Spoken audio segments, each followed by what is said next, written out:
All right, let's talk about Monday Night Raw that went down this past Monday, courtesy of the World Wrestling Entertainment, or fans known as the WWE. Instead of talking about Monday Night Raw as a whole, let's talk about the highlighted parts of Monday Night Raw.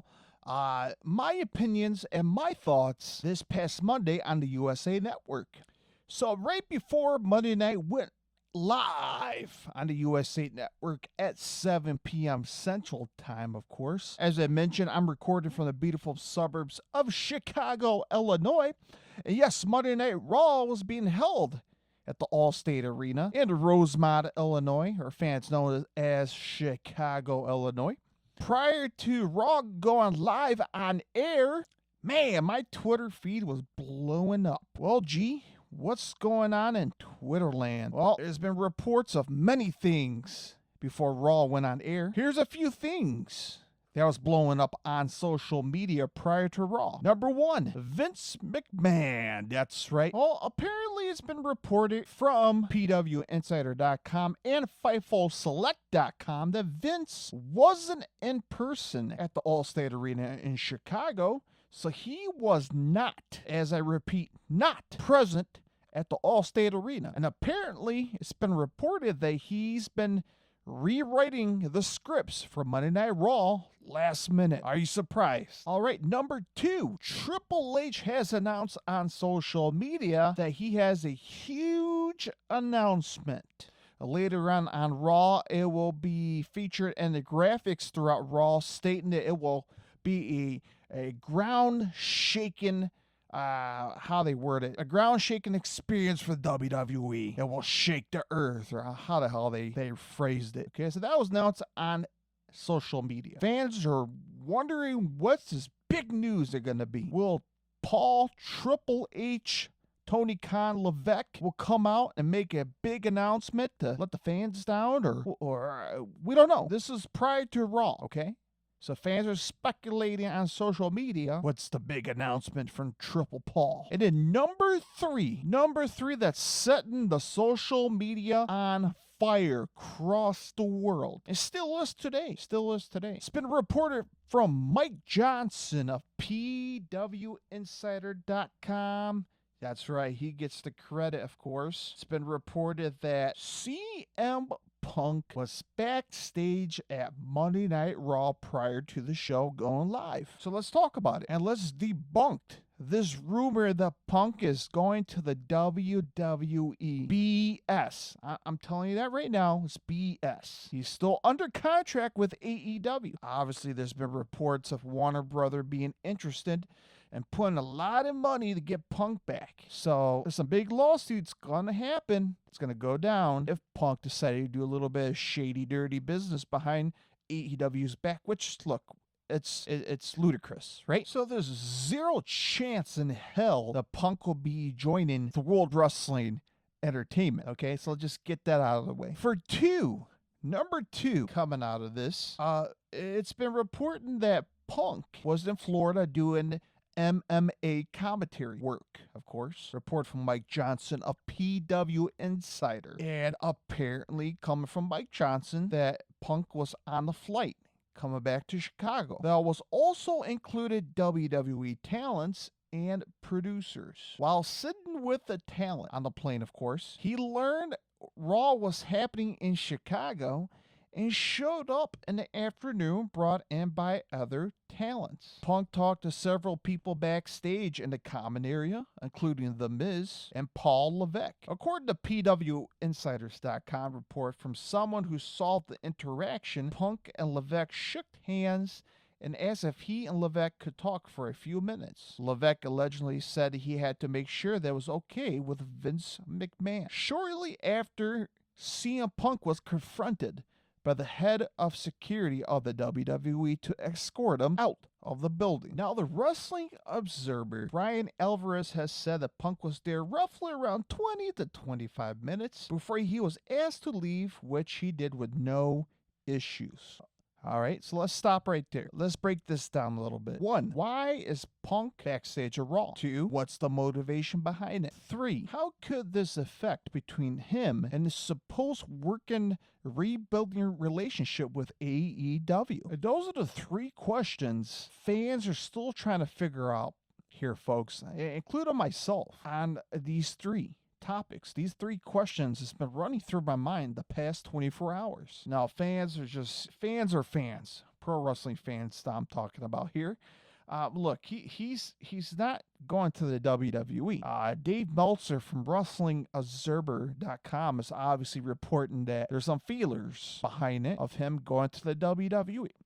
Look, that's not the case. And I'll give you the reason why that's not the case. Now, let's turn back the dial just a tad bit. Remember when Punk left the WWE the very first time in almost, since 2016? So it's been roughly around, 7, 8 years since he left the WWE. Not only did the WWE fired Punk, but they fired him on his wedding day. Not only did Punk didn't like that because he thought it was disrespectful, but he also sued the WWE due to his injuries, along with the medical staff who was part of the WWE medical team, and became a long lawsuit between both parties. And that right there, the WWE pretty much took the pro wrestling soul out of Punk. And what Punk meant on his debut promo in AEW, he fell back in love with pro wrestling. So how come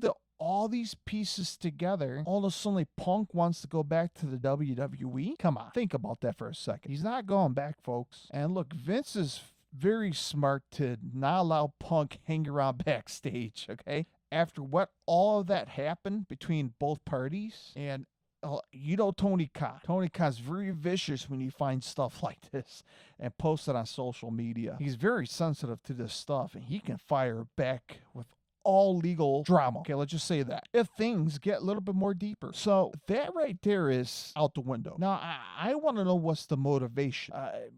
Again, it's been reported that Punk came back to clean up a little bit of the grudge he has between him and The Miz, potentially Triple H. Whatever heat that Punk has with these gentlemen, seem like he's trying to make amends with them as a professional. Now, I'm not sure if this motivational amends rooted from him making amends with the Elite and Hangman Adam Page and trying to work a business relationship and rekindle it a little bit. I don't know if that stemmed from that. Maybe his wife, AJ Lee or AJ Mendez, maybe she's the prime reason. Maybe she's the force behind CM Punk on, you know what? Look, Punk, you're not getting any younger. Your body's slowly starting to get beat up. You've been injured, twice while in AEW. Obviously, the years in the pro wrestling industry is running low here. Let's be a professional and not have any grudge, any bad things that you may have heat with behind the scenes. And maybe Punk is trying to be a professional after what happened with the Elite. Maybe it's time for him to make amends on the other side, over there in the WWE land. And maybe now that Punk has the open schedule, at least for now, and potentially if he does come back to AEW, his schedule is going to get a little hectic. So yes, if he does go back to AEW, do this whole new TV show, maybe still continue to do his MMA commentary, his schedule is going to be a little booked up. And maybe this is the only chance or the only time where the WWE is in Chicago and he's going to be in Chicago, and maybe all the stars align for him to make amends, at least now. Right? Do it now while I have the chance, because you'll never know when the next time you're going to get this opportunity. So again, I'm trying to think here behind the motivation behind this. Now, the other question I have is, does Tony Khan knows about this situation? Does CM Punk have a private conversation on the phone with Tony Khan stating, hey man, Raw will be in Chicago. Would it be cool if I hang out backstage, make amends with a few select of superstars that I currently have heat with? And look, we all know, some people do, some people don't. There's current EEW superstars married with somebody that's under contract with WWE, right? You got Andrade, who is in AEW, married to Charlotte Flair, WWE. You got Malachi Black, AEW, Selena Vega, and WWE. So you get what I'm saying? And we do see their husbands backstage with their wives. You know, at WrestleMania or at Raw or SmackDown. And we do see them behind the scenes, backstage, just being around their friends and their spouse, supporting them. So, of course, why does Punk being backstage make this any other different? He has friends too, right? But you know how it is. Fans are just going wild on social media, especially when Triple H has announced there's a major announcement right around the time where CM Punk was allegedly spotted backstage. So I'm like, man, oh man, this has got my attention. And yes, there is a video. Allegedly, someone took a video of Punk in the parking lot with Tamina, and there's not like a full face shown in this video, so you can't really confirm 100%. But I don't know. You, the listener, you tell me your thoughts on this whole fiasco with CM Punk. Into the Square Circle Podcast on Facebook, Twitter, Twitch, YouTube, and Instagram. Give me a like. Give me a subscribe. Again, let me know what's your thoughts on it. Again, me being a pro wrestling fan, I'm talking to you, my other fellow pro wrestling fans out there listening. So you tell me. Okay, let's talk about Raw. It went down on USA Network, of course. Some of the key highlight moments I thought was pretty good. The show kicks off with Cody Rhodes, American Nightmare, coming out, cutting a promo, stating that he's ready to slay Brock Lesnar. May 6th in Puerto Rico for Backlash, the next upcoming premium live event from the WWE. Out comes Finn Balor, trying to persuade Cody in joining the Judgment Day. Cody refuses to do it, stating that he's going to do everything by himself, including slaying the beast, Brock Lesnar. Finn Balor's like, okay, well, if you ain't gonna join, I guess you're gonna be against us. I want a match with you. Main event of Raw. Cody's like, okay, let's have a fight. So that technically wasn't a main event, but close to the main event. But it was set a match later on the show. Let's talk about the Triple H announcement. Triple H comes out, tells the crowd that the Allstate Arena has many memories with Triple H in it, and he brought up WrestleMania 22, where he faced off John Cena. And I'm going to stop right there, because I'll give you guys my personal recollection around that time. I did watch that pay-per-view when WrestleMania was on pay-per-view. Way long before it became a WWE network where you paid $9.99 a month, fans actually had to pay $60 to watch WrestleMania, right? So I did watch WrestleMania 22. By the way, they were very hard to get when it comes to tickets, but at least I could say I went to the Raw after WrestleMania. I was there live at the Allstate Arena, so at least I could say that. All right, back to the Triple H segment on Raw. Well, Triple H has mentioned, well, Roman Reigns is the undisputed champion. He was also very smart on signing a contract where he doesn't have to defend it each and every night and each and every week on TV. He's also smart on not making any appearance. It's not like Roman has been on TV the past 4 weeks. 3 to 4 weeks, unlike AEW, where MJF is contractually obligated to show up each and every Wednesday. So Triple H was like, well, we want to give more to the viewers, the WWE Universe. They need a champion that will defend the title day in and day out, that will go out there and be a champion for the fans. And this person will win this new title, which he unveiled at Night of Champions, May 27th. By the way, that weekend's going to be busy. Memorial Day weekend, May 27th, Nights of Champion will hold over there in Saudi Arabia. And then May 28th, a Sunday, we will have AEW Double or Nothing. It's going to be a loaded weekend. And of course, I will not be home. So this is going to be a tricky part for me because I'll be out of town for a concert. By the way, check out my secondary podcast, a Lesson and Headbanging Podcast with GBs, where I talk about all things rock, hard rock, and heavy metal, and I'll discuss what I'm doing Memorial Day weekend. A Metal Fest going down in Milwaukee, so it's going to be very tricky for me to watch 2 long-ass events back to back, but I'm going to try to make it happen. But nonetheless, Triple H unveiled the new, I assume, world title, a new champion belt. Another champion belt added to the championship list in the WWE as of now. And way before I went on social media, way before I started seeing the comments, the pictures, the very first, again, I watched Raw live this past Monday. And as I was watching the unveiling of the new belt live, the first thing that came to my mind, I swear to you, I swear my right hand up and my left hand on the book. Sound like I'm going to be a politician here. I swear to you that the new belt reminds me of the world champion. The gold, big gold belt that was carried by Ric Flair, Goldberg, and so many other pro wrestlers in the past. I'm talking about the big gold belt you're normally seen in WCW. And that's the first thing that came to my mind. Of course, I go on social media, and apparently I'm not the only one. If you don't know what I'm talking about, check out my Twitter page, Into the Squared Circle Podcast. I put a side-by-side image between both titles.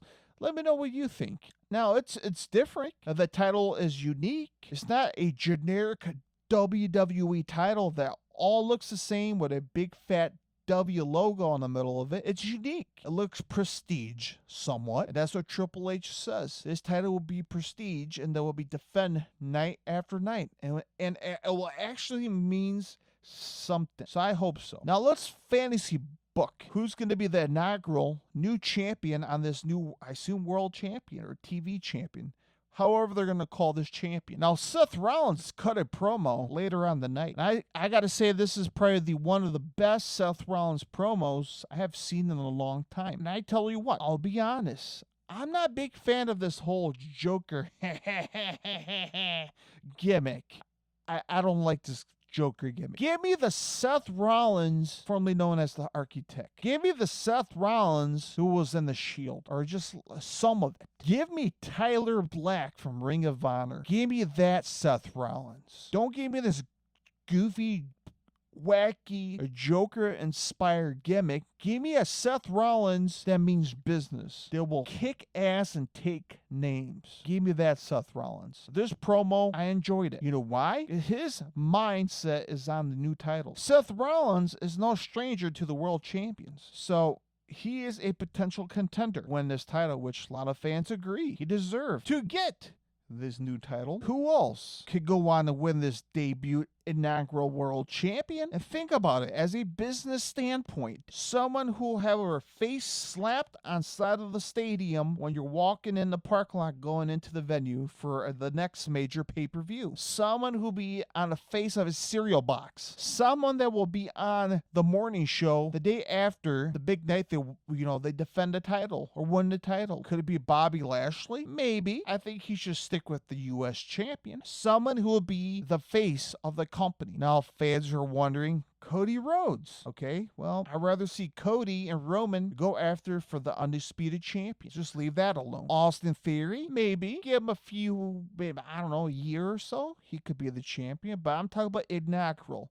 That's ready, that's primed, that's been to the top already. There's very little of them. Seth Rollins falls in that category. The other person, potentially, and it's a long shot if you make his return back. I should say two of them. Edge could be one of them. Randy Orton, if he's healthy enough to come back. Randy's been a multiple times world champion, the face of the company. If he comes back, maybe Randy could fit in this picture-perfect title run or become the inaugural champion. But maybe Edge as well. Brock Lesnar? Maybe. All depends on how this plays out between him and Cody and if this feud continues on. So maybe Brock Lesnar. So it's a very small window when it comes to who's going to become the inaugural world champion. Again, let me know what you think of the fine listeners.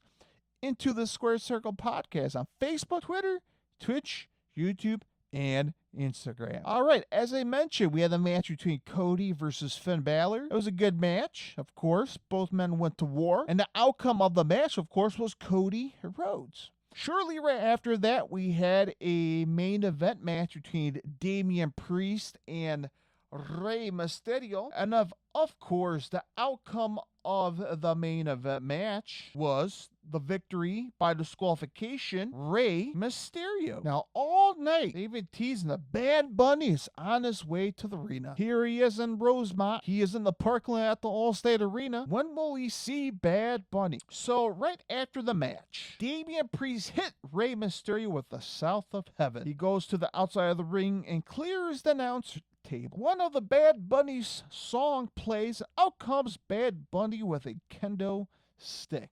Bad Bunny gets in the ring and hits Damian Priest, who also went in the ring, and start whacking him with the kendo stick. Damian Priest falls to the outside of the ring, and Bad Bunny hits him one more time with the kendo stick. Bad Bunny climbs to the announcer table, but Damian Priest grabs him. Bad Bunny lands on his feet and hits Priest with a kendo stick. Priest escaped through the fans as Bad Bunny grabs a microphone. Bad Bunny told Damian Priest via through the microphone that I'm not only gonna host Backlash, but I'm gonna have a match with you. You versus I at Backlash. So how about that? We're going to get a Bad Bunny match between Damian Priest and himself, Bad Bunny. So it's going to be interesting how this will play out on May 6th in Puerto Rico for the WWE Backlash. All right, my friends. Stay tuned. Within a day or so, we'll have my AEW Dynamite review. And what's the Tony Khan announcement or whatever he's going to be on TV to talk about. We'll kind of discuss about that as well. Also, stay tuned. Within a week or so, we'll have my WWE Backlash preview and more. So follow me on my social media platforms at Into the Square Circle on Facebook, Twitter, Twitch, YouTube, and Instagram. And if you made it this far and you're a new listener, hit the subscribe button on this podcast feed for listening on Apple Podcasts, Spotify,